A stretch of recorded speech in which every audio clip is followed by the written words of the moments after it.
নান রুটি বা তন্দুরি রুটি বা পাতলা রুটি যেটাই বলি না কেন, খেতে কিন্তু আমরা প্রায় চলে যাই রেস্টুরেন্টে আর খুব মজা করে খাই, তাও আবার টাকা খরচ করে। দেখুন তো কড়াই উল্টো করে কতটা সুন্দর পাতলা রুটি তৈরি করে ফেলেছি, তাও আবার বাসায় খুবই সামান্য উপকরণ দিয়ে, যে উপকরণগুলো সবসময় হচ্ছে আমাদের বাসায় থাকে। তো চলুন ভিডিওটি শুরু করা যাক। আপনাদের কাছে আশা করি রেসিপিটি অনেক ভালো লাগবে।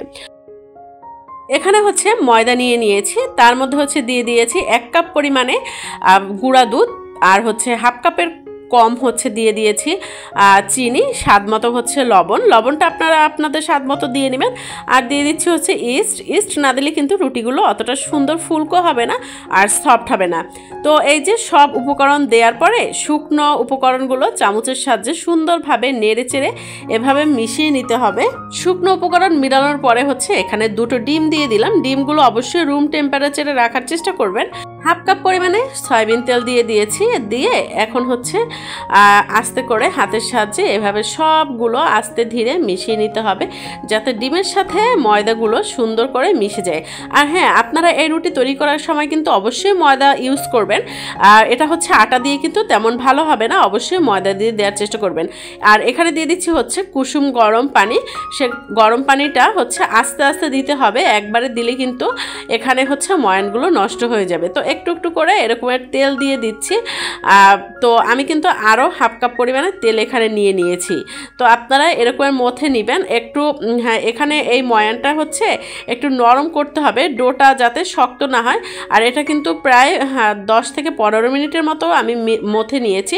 আপনারা এই ময়দাটা যতটা মথে নেবেন আর রুটিগুলো কিন্তু ততটা পারফেক্ট হবে। তো 20 থেকে 25 মিনিট পরে আমি হচ্ছে আবার এই যে দেখতে পাচ্ছেন উঠিয়ে নিয়ে আবার 5 মিনিটের মতো মথে নিয়ে এখন হচ্ছে ডো তৈরি করব। তো এখানে হচ্ছে যতগুলো রুটি বানাবো আমি ততগুলোই হচ্ছে পিস পিস করে কেটে নিচ্ছি।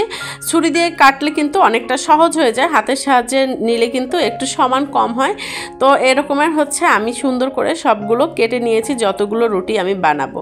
তো এখন এই যে দেখতে পাচ্ছেন কতটা সফট হয়েছে, মানে ময়দাগুলো একবারে কিন্তু তুলে নরম। তো এগুলো হচ্ছে সুন্দর করে হাতের সাহায্যে আবার গোল আকৃতি দিয়ে তারপরে হচ্ছে রেখে দিব একটু সময়ের জন্য রেস্টে রেখে দিলে কিন্তু সুন্দরভাবে এই লাড্ডুগুলো একবারে সেট হয়ে যাবে। আর দেখতে পাচ্ছেন এই যে ফুলে উঠেছে আর অনেকগুলো কিন্তু হয়েছে। তো এখন আপনাদেরকে হচ্ছে 1টা কি 2টা রুটি আমি বানিয়ে দেখাচ্ছি। এই রুটিগুলো বেলার সময় কিন্তু বেশি চাপ দেওয়া যাবে না, একটু আলতো হাতে সুন্দর করে বেলে নিতে হবে। কড়াইটা উল্টো করে চুলার উপর দিয়ে একটু গরম করে নিয়েছি। আর এই রুটিগুলো কিন্তু এভাবে চেপে চারপাশ সুন্দর করে আটকে দিতে হবে। দেখেই বুঝতে পারছেন আমি কিভাবে দিয়েছি। দিয়ে এখন হচ্ছে মিডিয়াম আঁচে হচ্ছে রাখতে হবে। আর দেখতে পাচ্ছেন ফুলে উঠছে কিন্তু।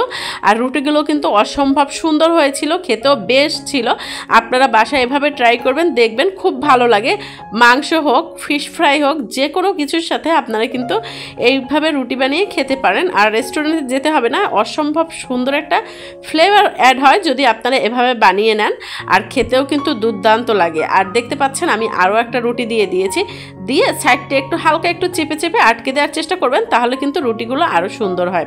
তো আমার ভিডিওটি কেমন লেগেছে অবশ্যই কমেন্টস করে জানাবেন। আর যদি ভালো লেগে থাকে প্লিজ আমার চ্যানেলটি সাবস্ক্রাইব করে পাশেই থাকবেন। আল্লাহ হাফেজ।